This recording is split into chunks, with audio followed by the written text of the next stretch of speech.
The massive chamber fell silent as the council speaker raised his forearms. Park Dae-ho stood in the witness gallery, his human heart beating fast as he watched the alien leaders below. Something was wrong. Very wrong. "The motion has been decided," the speaker announced, his voice echoing through the crystal dome. "Humanity is declared a galactic threat. All human worlds will be cleansed within one solar cycle." Park Dae-ho felt his legs go weak. Around him, alien diplomats nodded their approval. Some even seemed pleased. He had served as Earth's ambassador for 10 years, believing the Council valued humanity's contributions. Now he understood the truth. The Vorthak representative stood up, his scaled skin gleaming under the chamber lights. "Humans spread too fast," he declared. "They take resources without asking. They fight when they should negotiate. They change too quickly for proper order. They refuse to accept their place," added the Zentari delegate, her crystalline form sparkling with satisfaction. "Every other species knows their role. Humans think they can do anything." Park Dae-ho tried to speak, but his voice caught in his throat.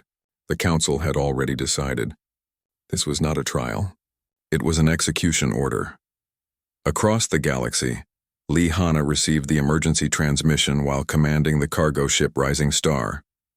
The message was simple and terrifying. All human worlds under attack. Evacuation protocol activated. Save who you can. Hana stared at the screen, reading the words again and again. Around her, the bridge crew continued their normal duties, unaware that their entire species was about to be wiped out. "Change course," she ordered quietly. "Set heading for New Sol Colony. Maximum speed." Her navigation officer, a young man named Kim Tae-woo, looked confused. "Captain, we're supposed to deliver these supplies to—" "Forget the supplies," Hana said, her voice growing stronger. "We're going to save lives instead." On New Sol Colony, Kang Woo-jin was working late in the engineering bay when the alarm started screaming. The colony's defense grid lit up with incoming ships, thousands of them. Far too many to fight. "All civilians to the evacuation ships," the colony commander announced over the speakers. "This is not a drill. We have maybe 20 minutes. Woo-jin ran through the corridors, his tools still in his hands. Around him, families grabbed whatever they could carry. Children cried. Parents shouted names of missing loved ones. The ordered society they had built was falling apart in minutes. He reached the main hangar where Captain Lee Hana was directing the loading of ships. Her cargo vessel was the largest, meant to carry supplies but now packed with people. "Can you fly anything?" she asked him when she saw his engineering uniform. "I can fix anything that flies," he replied. "Good enough. Help me get these people loaded." The first council ships appeared in the sky like angry metal birds. Their weapons lit up the colony's shields, which flickered and sparked under the assault. Everyone knew the shields would not last long. Woo-jin watched families being separated as they rushed onto different ships. There was no time to wait for everyone. No time to make sure loved ones stayed together. Just the desperate need to escape before the colony burned. The evacuation fleet launched just as the shields failed. Behind them, New Sol Colony exploded in a ball of fire and metal. 300,000 people had lived there. Maybe 5,000 escaped. Similar scenes played out across human space. On Earth itself, the homeworld's massive population fought desperately against the overwhelming alien fleets. Human ships were fast and their crews were clever, but they were outnumbered by thousands to one. Captain Yu Dong-min commanded Earth's defense fleet from his battleship Defiant Hope. He watched his ships get picked off one by one, each explosion representing hundreds of human lives lost forever. "Sir, we can't hold them," his tactical officer reported. "They have too many ships." "Then we make them pay for every one they destroy," Dong-min replied. "All ships ramming speed. Take as many of them with us as you can." The human ships turned toward the alien fleet like wolves charging into a pack of hunters. They had no chance of winning, but they could make the victory cost something. Park Dae-ho managed to escape the council chambers during the chaos that followed the announcement. He found his personal ship and began broadcasting a message to any human who could receive it. "This is Ambassador Park Dae-ho," he said into the recorder. "The council has betrayed us all. They want us gone not because we're evil, but because we're different, because we don't fit their perfect order." He paused, thinking of all the humans who would never hear this message, all the lives that would be lost. "If any of you survive this," he continued, "remember what they did. Remember that they feared us enough to try to kill us all. And remember that fear exists for a reason. Lihana's refugee fleet gathered other survivors as they fled toward the galaxy's edge. Ship after ship joined them, each carrying the last members of human colonies that no longer existed.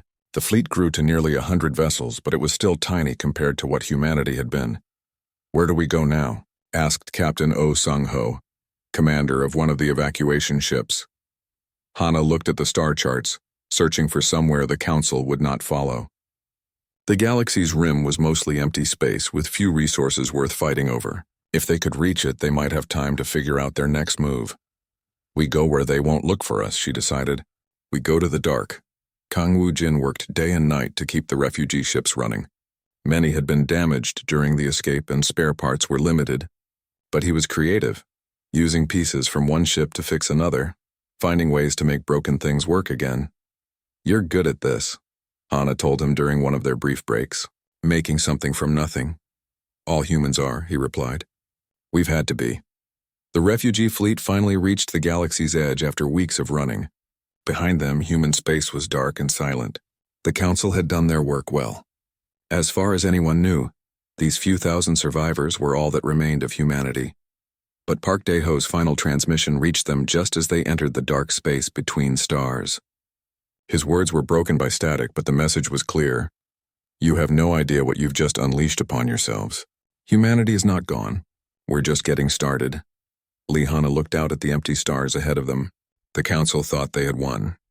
They thought they had solved their humanity problem. But humans had always been good at surviving in impossible places. Now they would learn just how good humans could be when they had nothing left to lose. 50 years had passed since the last human died. At least that's what everyone in the galaxy believed. The Council had created a perfect order, with every species knowing exactly where they belonged. On the trade world of Corvin Prime, Yoon Subin swept the floors of the alien marketplace, keeping her head down and her human features hidden under a hood. Half human and half Zentari, she could pass for a strange-looking alien if she stayed quiet and moved carefully. The marketplace bustled with activity as different species conducted their business, in the exact ways the Council had approved. The Kortak miners sold their metals to Zentari merchants, who would sell them to Vorthak shipbuilders, who would sell the finished ships to whoever the Council decided needed them. Everything was organized, predictable, and peaceful. Subin had learned to hate that peace. She listened to the aliens talk as she worked, picking up information that might be useful. Most of it was boring trade discussion, but sometimes she heard things that mattered. Today the merchant seemed worried about something. "Pirates hit another convoy near the Spiral Arm," a Vorthak was saying to his Zentari partner. "Third one this month. Council security can't seem to stop them." The Zentari made a sound that meant agreement in their language. "The security forces are too slow. By the time they respond to an attack, the pirates are already gone." Subin smiled slightly as she swept past them. Pirates were unpredictable, which meant the Council had trouble dealing with them. That was good news for anyone who wanted to cause problems for the alien government. That evening, Subin returned to her small apartment in the building where other workers lived. Hidden under her bed was a small communication device she had built from stolen parts. She used it to send coded messages to other humans scattered across the galaxy. Yes, other humans. The Council had killed billions, but some had survived. A few thousand had escaped to the galaxy's edge with the refugee fleet. But many more had hidden throughout Council space, pretending to be aliens or simply staying out of sight. Subin's message tonight was short. Trade Route 7 vulnerable. Pirates active. Council response too slow. Far away on the planet Nexus, Choi Min-ho received her message in the hidden human settlement he had helped build. The settlement was small, maybe 200 people living in caves beneath the planet's surface. They grew their own food and made their own tools, staying completely separate from the alien cities above. Min-ho had been a soldier during the war, one of the few who had escaped when his unit was destroyed. For 50 years he had gathered human survivors and taught them how to stay hidden. They had children, and those children had children, and slowly their numbers grew. But Min-ho was getting old, and he worried about the future. The young humans had never seen their home worlds. They only knew hiding and surviving. Sometimes he wondered if that was enough. "The galaxy is getting more dangerous," he told his council that evening. "Subin's reports show the Council is having trouble with pirates and other problems. Maybe it's time we stop just hiding." His daughter, Park Ji-won, was now a grown woman and one of the settlement's leaders. She had her father's tactical mind but none of his caution. "We should make contact with the other groups," she said. "Start working together instead of just sending messages." On the council capital world, Kim So-young finished another day of work in the research laboratory. Officially, she was an assistant to Dr. Velthar, a Vorthax scientist studying galactic diseases.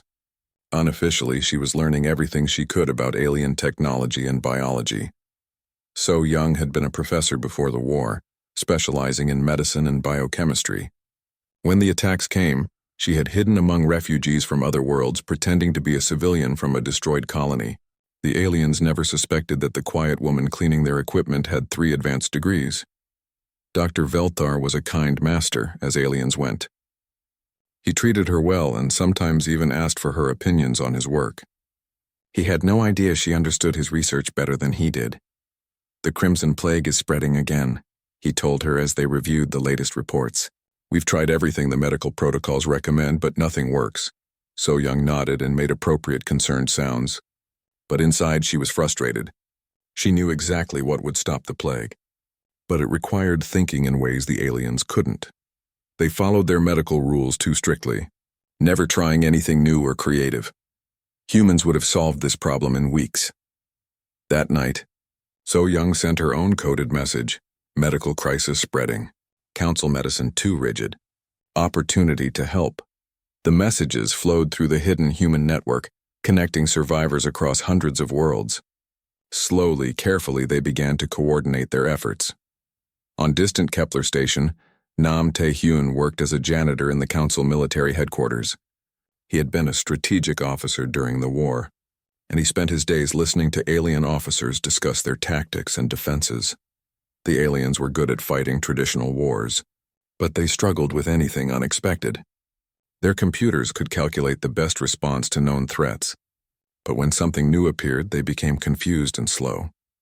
Tae-hyun filed this information away, along with building layouts, security codes, and duty schedules. He told himself he was just being careful, but deep down he knew he was preparing for something. The signs were everywhere for those who knew how to look.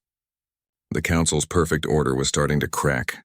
Pirates operated with increasing boldness because they knew the authorities would respond in predictable ways. Diseases spread because the medical establishment couldn't think beyond their approved treatments. Trade disputes grew into serious problems because diplomats followed rigid negotiation rules. And at the galaxy's edge, strange sensor readings appeared on deep space monitors. Something was moving in the dark spaces between stars, something the Council had never seen before. The Void Hunters had awakened. The first attacks came without warning. Automated ships appeared near isolated Council outposts, studied them for a few hours, then destroyed them completely.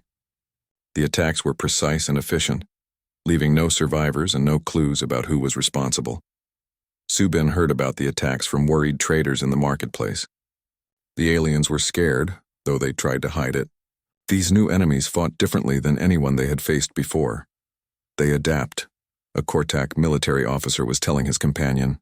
Our fleet attacked them using standard formation 7, and they countered it perfectly. Then we tried formation 12, and they countered that too. It's like they learned our tactics just by watching. Subin felt a cold excitement in her chest. Enemies that could adapt and learn sounded very dangerous for a government that relied on order and predictability. She sent another message that night. New threat confirmed. Adaptive tactics. Council forces struggling. Across the galaxy, humans in hiding began to prepare for something they had thought would never come. Another chance to fight back. Minho's settlement increased their training programs, teaching young humans skills their parents had hoped they would never need. So-young began secretly documenting alien weaknesses and military capabilities. Tae-hyun started mapping critical infrastructure and government facilities, and in the dark spaces beyond the galaxy's edge, the refugee fleet that everyone thought was dead began to move. The Council had wanted a galaxy without humanity's chaos and unpredictability. For 50 years, they had enjoyed the peace and order that came with humanity's absence. Now they were about to learn why humanity's chaos had been so valuable after all. The Void Hunters moved through Council space like a plague of metal death. Their ships were unlike anything the galaxy had ever seen. Sleek, black vessels that seemed to learn and change with each battle they fought. Admiral Zextaran commanded the Council's greatest fleet from his flagship, watching in horror as his tactical displays showed another defeat. His ships had followed every rule in the military handbook, used every approved strategy, and the hunters had countered them all perfectly. "How do they know our moves before we make them?" he asked his tactical officer. "Unknown, sir. Their ships seem to analyze our formations and predict our responses." On the planet Corvin Prime, Yoon Subin watched the news reports with growing excitement. The alien journalists tried to sound confident, but fear showed in their voices. The Council's mighty fleets were losing battle after battle. Military analysts remain confident that standard defensive protocols will eventually prove effective, the news anchor said. But his crystal form flickered with nervous energy. Subin almost laughed out loud. Standard protocols were exactly what wouldn't work against enemies that learned from every encounter. But the aliens couldn't see that because they thought following rules was always the answer. She hurried home to send another message to the human network. Council forces failing. Same tactics every battle. Hunters learning fast. In his hidden settlement, Choi Minho gathered his council around the communication array. Reports were coming in from humans across the galaxy, all telling the same story. The council was losing badly, and their situation was getting worse every day. "The hunters destroyed the Third Fleet yesterday," Park Ji-won reported, reading from the latest intelligence. "Completely wiped out. No survivors." Minho studied the tactical reports that Nam Tae-hyun had smuggled out of military headquarters. The patterns were obvious to anyone who understood warfare, but the aliens kept making the same mistakes. "They're fighting the last war," he said quietly. "Every strategy they use is based on defeating enemies like themselves. They can't adapt to something completely new." His daughter leaned forward. "Then maybe it's time we showed them how adaptation really works." Nam Tae-hyun had spent decades as a janitor in the Council military building, invisible to the alien officers who planned their doomed strategies. Now he moved through the halls like a ghost, listening to increasingly desperate conversations. "The hunters are approaching Sector 7, General Morthak was saying to his staff. "We'll deploy the 9th Fleet in defensive formation and wait for them to attack." Tae-hyun almost shook his head in frustration. Waiting for the enemy to attack was exactly what the hunters wanted. They would study the defensive formation, learn its weaknesses, and then destroy it completely. But he also saw an opportunity. That night, Tae-hyun did something he had never done before. Instead of just observing, he acted. Using his access codes as a maintenance worker, he slipped into the military communication center and sent a message to a small human cell on a nearby station. "Hunter scout ship approaching station Gamma 7. Minimal escort. Will pass through asteroid field at 300 tomorrow." Oh Yejin received the message while working in the station's maintenance tunnels. She had been fixing alien machinery for 20 years, learning how all their systems worked. More importantly, she had been making small modifications that no one noticed. Station Gamma 7 was a mining platform in an asteroid field, supposedly worthless enough that the hunters would ignore it. But Ye Jin had been preparing for years, turning the mining equipment into weapons and the station itself into a trap. When the hunter scout ship arrived, it saw exactly what it expected, a small mining station with basic defenses and no military value. The ship moved closer to scan the facility, following its programming to gather intelligence on Council capabilities. Ye-jin waited until the hunter ship was deep in the asteroid field before she activated her modifications. Mining lasers suddenly swiveled to target the enemy vessel. Asteroid tractors grabbed nearby rocks and hurled them at impossible speeds. The station's fusion reactor overloaded in a carefully controlled explosion that turned the entire field into a debris storm. The hunter scout ship tried to adapt, but adaptation took time. By the time it learned what was happening, it was already trapped in a maze of spinning metal and superheated rock. The ship died screaming electronic death cries into the void. News of the victory spread through both human and alien networks. For the first time since the invasion began, someone had actually destroyed a hunter ship. On the Council capital world, Kim So-young watched the alien scientists try to understand what had happened at Station Gamma 7. They studied the wreckage, analyzed the battle recordings, and completely missed the point. The humans must have had advance warning of the attack, Dr. Velthar concluded. That's the only way they could have prepared such an effective ambush. So-young kept her expression neutral, but inside she wanted to scream. The aliens assumed humans had won through luck or inside information. They couldn't imagine that humans might simply be better at improvised warfare. More hunter victories followed the disaster at Gamma 7, but now there were also strange defeats. Hunter ships would vanish while investigating seemingly unimportant targets. Their formations would suddenly fall apart when human-operated vessels appeared from nowhere and attacked in ways no military manual described. Lim Dong-wook led a cell of 12 humans who worked as cargo handlers on the massive trade station Nexus Central. When hunter ships arrived to attack the station, the aliens prepared their standard defense: evacuate civilians, seal blast doors, and wait for military reinforcement. Dong-wook had a different plan. His team took control of the cargo handling systems and began throwing containers at the attacking ships. Not randomly, but with precision targeting that turned harmless trade goods into deadly projectiles. A container of rare metals became a kinetic weapon. A shipment of industrial chemicals became an improvised explosive. The hunters tried to adapt to this unexpected defense. But how do you counter an enemy that turns freight elevators into missile launchers and uses warehouse robots as suicide bombers? By the time Council reinforcements arrived, Dong-wook's team had destroyed 3 hunter ships and damaged several others. The aliens were amazed, but they still didn't understand how 12 cargo workers had defeated professional warriors. They used non-standard tactics, the military report concluded, as if that explained everything. The hunter advance began to slow as more and more scout ships disappeared. Their main fleet still won every major battle against Council forces, but their intelligence gathering was being disrupted by attacks that made no sense according to any military doctrine. Admiral Zex Terran found himself facing a terrible choice. His fleets were losing badly, and soon the hunters would reach the core worlds. But scattered reports suggested that humans, supposedly extinct humans, were somehow fighting back against the invaders. Send a coded transmission. To the Rim territories, he ordered his communication officer. Any frequency, any language. Tell them we need help. The officer looked confused. Sir, there's nothing in the Rim territories except empty space. Just send the message. Far from the battlefields, in a hidden asteroid base that had taken 50 years to build, Captain Jang Hyunwoo received the Council's desperate plea for help. Around him, the command center of the human exile fleet hummed with activity as officers analyzed the tactical situation.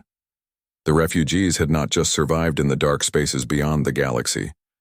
They had grown stronger, building ships in secret asteroid bases and training new generations of warriors. Most importantly, they had been watching and learning about the galaxy that had tried to destroy them. The Council is dying, reported his intelligence officer, Lee Min-seo. Hunter fleets will reach their capital world within days. Hyunwoo studied the holographic display showing hunter movements throughout the galaxy. The pattern was clear: overwhelming force applied through adaptive learning. The hunters were nearly unstoppable because they could counter any strategy after seeing it once, but they had never seen anything like what humans were about to show them. Signal the fleet, Hyunwoo ordered. All ships prepare for emergence. It's time the galaxy remembered what humans can do when we stop hiding. Across the galaxy, in secret bases and hidden facilities that the Council had never suspected, human warships began to move. Not the desperate refugee vessels that had fled 50 years ago, but purpose-built combat ships designed by engineers who had learned from every alien technology they could steal, study, or improve. The galaxy was about to rediscover why the Council had feared humanity enough to attempt genocide. And the hunters were about to learn that some enemies couldn't be defeated simply by adapting to their tactics. Some enemies created new tactics faster than any computer could learn to counter them. The Council capital world of Zentros Prime had never known fear like this. Hunter ships filled the sky like hungry metal birds, their weapons carving through the planet's mighty defense grid as if it were made of paper. In the emergency bunker beneath the Council chambers, Speaker Velkorian watched his civilization die on the tactical displays. 3,000 years of galactic order were ending in fire and metal death. All outer defenses have fallen, reported General Morthak, his scaled hands shaking as he read the updates. The Hunter main fleet will reach the city in 6 hours. Around the table, the leaders of a dozen species sat in stunned silence. Their vast fleets were scattered wreckage. Their perfect strategies had failed completely. Soon the hunters would break through the bunker doors and finish what they had started. "There must be something we haven't tried," insisted Counselor Zara then, her crystalline form flickering with desperate energy. "Some weapon or tactic we've overlooked." Speaker Valkorian laughed bitterly. "We've tried everything our combined knowledge could devise. The hunters adapt faster than we can innovate." General Morthak looked up from his reports with a strange expression. "Sir, there are still isolated reports of successful resistance. Small-scale attacks that somehow destroyed hunter ships. Explain. Mining stations, cargo facilities, maintenance posts, places with no military value. But whoever's fighting there, they're winning." The speaker's four eyes narrowed. "Who is responsible for these attacks?" Morthak hesitated. "The reports are unclear, sir, but some of our intelligence suggests humans." The word fell into the bunker like a stone into still water. For long moments no one spoke. Then Counselor Zara then made a sound that was almost laughter. "Humans are extinct. We made sure of that 50 years ago." "What if we didn't?" Valkorian asked quietly. "What if some of them survived?" The implications hung in the air like a toxic gas. If humans had survived, if they were fighting the hunters successfully while the Council's mighty forces failed. "Send a transmission," the speaker ordered. "All frequencies, all languages. Address it to any human forces that might exist." His communication officer, a young Vorthak named Kessetol, stared at him in shock. "Sir, what should the message say?" Valkorian closed his eyes, thinking of the billions who had already died and the billions more who would die in the next few hours. Pride was a luxury he could no longer afford. "Tell them we were wrong. Tell them we need their help. Tell them we'll give them anything. Territory, resources, full citizenship, command of our armies. Anything. If they'll save us from what we cannot defeat ourselves." The message went out across the galaxy on every frequency the Council controlled. Most of it was lost in the chaos of battle, but some signals reached their destination. In the asteroid base beyond the galaxy's rim, Captain Zhang Hyunwoo read the Council's plea with a mixture of satisfaction and disgust. Around him, the command center buzzed with activity as his officers prepared the exile fleet for its first major operation in 50 years. "They want our help," said Commander Shin Ah-young, reading over his shoulder, "after trying to murder all of us." Hyunwoo studied the tactical displays showing hunter positions throughout the galaxy. The situation was desperate but not hopeless. Not if humanity acted quickly and decisively. "Gather the senior staff," he ordered. "We need to make a decision." An hour later, the leadership of the human exile fleet crowded into the main briefing room. These were the children and grandchildren of the refugees who had escaped the Council's genocide, raised in the dark spaces between stars and trained for a war that might never come. Admiral Bae Jun-seok slammed his fist on the table as Hyunwoo finished reading the Council's message. "Let them burn. They tried to exterminate us and now they want us to save them? The answer is no. If we let the hunters win, there won't be a galaxy left to reclaim," argued Captain Kim Yeon-soo. "We can't rebuild human civilization in empty space. We've been preparing for this moment for 50 years, added Commander Lee Da-sam. All our training, all our planning, it was for exactly this situation. Shin Ah-young stood up slowly. As the daughter of refugees and the mother of children born in exile, she represented both the past and the future of humanity. "The question isn't whether we help them," she said. "The question is on what terms. If we save the Council, we need to make sure they can never threaten humanity again." The debate continued for hours, but gradually a consensus emerged. Humanity would help, but the galaxy they saved would be very different from the one that had tried to destroy them. "Send our reply," Hyunwoo finally ordered. "Tell them we'll help, but humanity leads the war effort. All military decisions go through us. And when this is over, we negotiate a new galactic order." He paused, thinking of all the humans who had died in the Council's genocide. "Tell them this is not forgiveness. This is business." Across the galaxy, human cells received coded orders through the secret network that had operated for 50 years. The message was simple: reveal yourselves and fight. On Corvin Prime, Yoon Soo-bin threw off her disguise and walked into the alien marketplace wearing human clothing and carrying weapons she had built in secret. The alien stared in shock as she began coordinating the local resistance. "You're supposed to be extinct," stammered a Zentari merchant. "We got better," Soo-bin replied, checking her rifle. Now, do you want to live through the next few hours, or should I let the hunters have this place? In the council military headquarters, Nam Tai-hyun stepped out of the janitor's closet wearing a human military uniform he had kept hidden for 50 years. The alien officers he had served for decades stared at him in amazement. "Colonel Nam Tae-hyun, Human Strategic Command," he announced. "I'm taking control of this facility's defenses." General Morthak sputtered in confusion. "You're a janitor." "I'm a soldier," Tae-hyun corrected. "And right now I'm the only one here who knows how to fight an adaptive enemy." On Station Gamma 7, Oh Ye-jin began broadcasting human tactical frequencies, revealing the modifications she had made to hundreds of installations throughout the sector.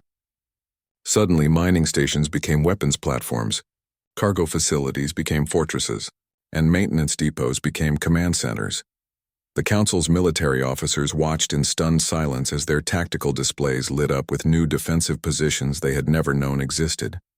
Human forces were emerging everywhere, turning the galaxy's infrastructure into a vast network of improvised defenses. But the real surprise came when the Exile Fleet finally revealed itself. Captain Jang Hyun-woo's flagship, New Dawn, dropped out of hyperspace directly above Zentros Prime, followed by hundreds of other human vessels. They were not the desperate refugee ships that had fled 50 years ago, but sleek warships built in secret asteroid shipyards and equipped with technology that combined the best of human innovation with stolen alien advances. "All Council forces, this is the Human Expeditionary Fleet." Hyun-woo broadcast on all military frequencies. "We are assuming command of the defense of this system. Comply with our tactical directions or withdraw to safe distance." On the planet below, Speaker Velkorian watched the impossible sight of human ships engaging hunter forces in orbit. The aliens had believed humans were simple, primitive creatures who relied on brute force and luck. They were wrong.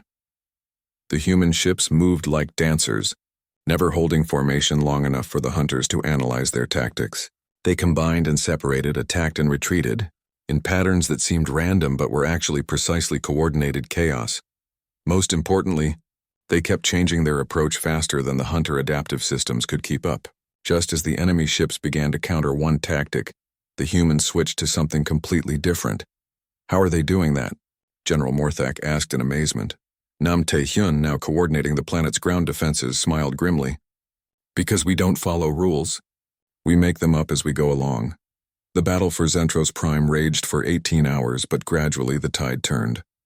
Hunter ships that had seemed unstoppable began to fall back, their adaptive systems overwhelmed by enemies who changed tactics faster than computers could process. When the last hunter vessel retreated into hyperspace, the galaxy fell silent. The Council's greatest world had been saved, but everyone understood that everything had changed. Humanity was back, and they were not asking for permission to exist. They were demanding to be heard. The battle for Zentros Prime became the turning point that military historians would study for centuries. For the first time since their invasion began, the Void Hunters had been decisively defeated. But the real change wasn't in the battlefield. It was in the galaxy's understanding of what humanity represented. Go Yun-seo worked frantically in the captured hunter wreckage, her tools sparking as she dissected alien technology that had seemed impossible to defeat just days before. Around her, human technicians pulled components from destroyed hunter ships while alien scientists watched in amazement. "The adaptive learning system is actually quite simple," she explained to Dr. Velthar, her former master who now listened to her as an equal. "It records tactical patterns and calculates counter-responses, but it assumes the enemy will follow logical progressions." She held up a crystalline processing core that pulsed with inner light. "Humans don't follow logical progressions. We change tactics for emotional reasons, or because someone had a crazy idea, or just because we're bored with the current approach. The hunter computers can't predict irrationality." Dr. Velthar examined the device with wonder. "So you defeated them by being unpredictable?" "We defeated them by being human," Yun-seo corrected. "The same thing you tried to exterminate 50 years ago." Across the galaxy, the hunter retreat continued as human forces implemented increasingly creative tactics. On the industrial world of Kepler-7, Nam Tae-hyun coordinated a defense that used factory robots as soldiers, turning manufacturing plants into military bases in a matter of hours. The hunters arrived expecting standard council resistance and instead found assembly lines producing improvised weapons, cargo elevators converted into missile launchers, and workers' cafeterias turned into command centers. By the time the invaders figured out what was happening, human forces had already adapted their defenses 3 more times. Status report. Taehyun called to his makeshift staff. Enemy forces retreating to hyperspace, reported a young human officer who had learned warfare in the asteroid bases. No casualties on our side. Taehyun smiled as he watched alien workers celebrating alongside their human protectors. After 50 years of hiding, it felt good to fight in the open again. On the diplomatic front, negotiations between the Council and humanity proceeded with careful formality. Both sides knew the old balance of power was gone forever, but neither wanted to admit how much had changed. Ryu Sang-min led the human diplomatic team. Chosen for his combination of tactical brilliance and political wisdom, across the negotiating table sat Speaker Valkorian and representatives from every major council species. The Terran Protectorate will assume responsibility for galactic security, Sang-min announced, reading from the proposed treaty. Human forces will respond to crisis situations requiring adaptive tactical responses. Counselor Zara then shifted uncomfortably in her crystal form. And what of Council military forces? We still have thousands of ships and millions of trained personnel. Specialized roles, Sang-min replied smoothly. The Vorthak will handle logistics and supply operations. The Zentari will manage communications and intelligence gathering. The Kortak will oversee resource extraction and distribution.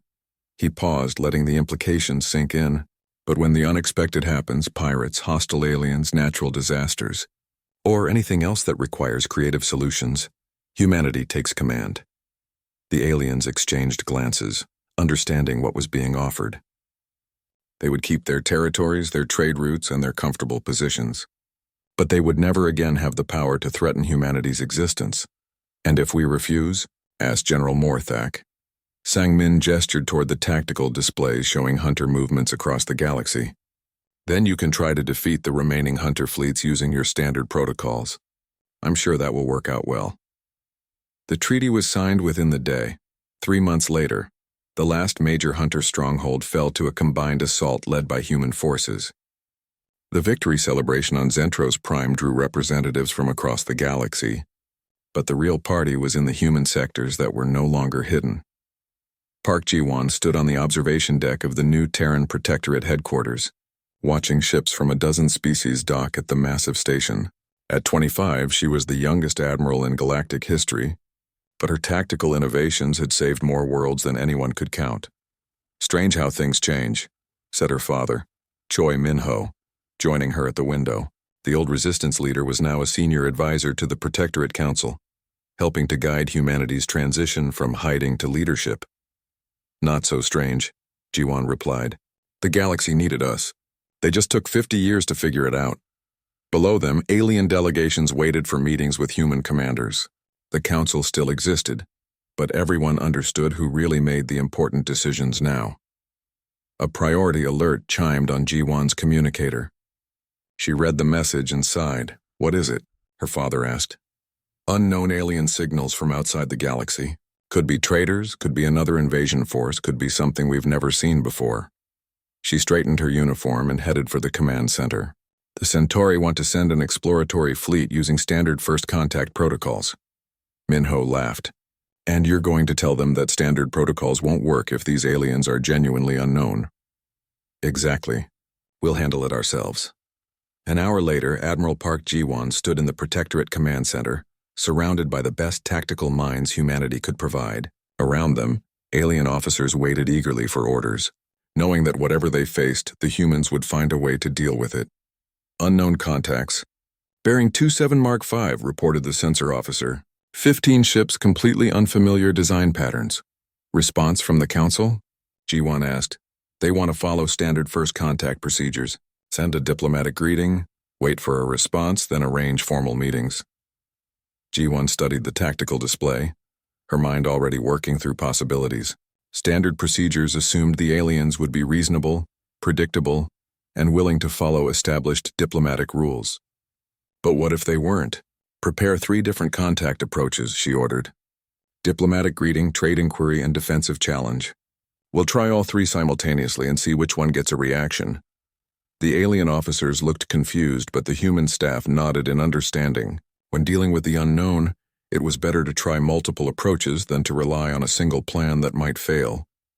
"Ma'am, what if they respond to all three messages differently?" asked a young Zentari communication officer. Ji-won smiled, the same expression her father had worn when planning resistance operations 50 years earlier. "Then we'll know they're adaptable, and we'll have to be more creative than they are." The communication went out in 3 different formats, on 3 different frequencies using 3 different diplomatic styles. The response came back within minutes. Not one message, but 7 different replies in languages no one had ever heard before. "Well," Ji-won said, settling into her command chair. "This should be interesting." Around her, human and alien officers worked together to analyze the new contact, each species contributing their specialized skills while humanity provided the creative leadership that held everything together.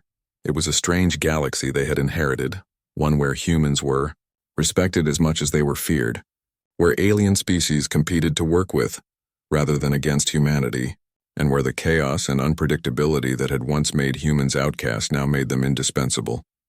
The Council had wanted a galaxy without humanity's disruptive influence. Instead, they had learned that disruption was exactly what civilization needed to survive and grow. As Admiral Park Ji-won began planning humanity's response to the new alien contact, she thought about her grandfather who had died defending Earth, and her father who had spent 50 years in hiding, and all the humans who had suffered so the galaxy could learn this lesson. The Council had desired a galaxy without humanity. Now they were discovering they couldn't imagine a galaxy without it. And in the vast darkness between the stars, humanity's ship stood ready to face whatever impossible challenges came next. Because that's what humans did best, turn the impossible into the inevitable, one creative solution at a time.